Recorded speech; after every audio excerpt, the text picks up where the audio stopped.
اسلام میں حافظ قرآن یعنی وہ व्यक्ति जिसने पूरे कुरान को याद कर लिया है को बहुत ऊंचा दर्जा दिया गया है। नीचे कुछ अहम फजीलतें गुण दी गई हैं। एक अल्लाह के खास बंदे। हाफिज को अल्लाह ताला के नज़दीक एक खास मुकाम हासिल होता है। वह अल्लाह के कलाम कुरान को अपने दिल में संजो कर रखता है। हदीस, जिसने कुरान को याद किया, उसे पढ़ा और उस पर अमल किया तो उसके माँ बाप को ऐसा ताज पहनाया जाएगा जो सूरज से ज्यादा रोशन होगा। अबू दाऊद। 2 क़यामत के दिन सिफारिश करने वाला। हाफिज कुरान को क़यामत के दिन 10 लोगों की सिफारिश करने का हक मिलेगा जिन्हें जहन्नम में जाना था, लेकिन उसके कहने पर जन्नत में दाखिल कर दिए जाएंगे। 3 दुनिया में इज्जत। लोग हाफिज का बहुत सम्मान करते हैं। मस्जिदों में इमामत, रमज़ान में तरावीह और मजलिसों में तिलावत का सौभाग्य उन्हें मिलता है। 4 आखिरत में ऊंचा दर्जा। हदीस में आया है कि क़यामत के दिन हाफिज से कहा जाएगा, तिलावत करता जा और ऊपर चढ़ता जा। जैसे तू दुनिया में पढ़ता था, तेरा मकाम वहीं होगा जहां तेरी आखिरी आयत होगी।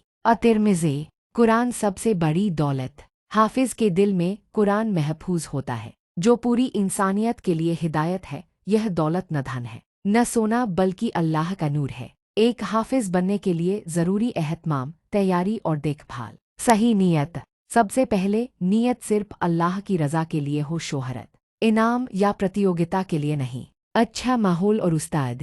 ऐसा मदरसा या घर का माहौल जहां शांति, पाकीज़गी और इबादत का माहौल हो। एक काबिल उस्ताद जो तजवीद, सही उच्चारण सिखा सके। रोज़ का सख्त टाइम टेबल।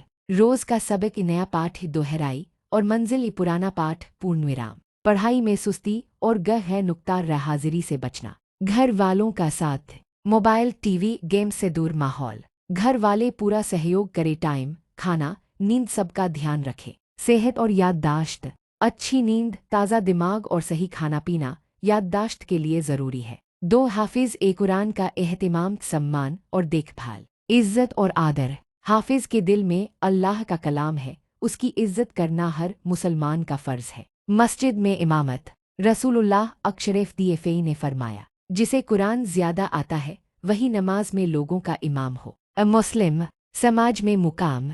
उन्हें दीन की तालीम में शामिल करे, तरावीह में इमामत करवाए और मजलिसों में तिलावत का मौका दे।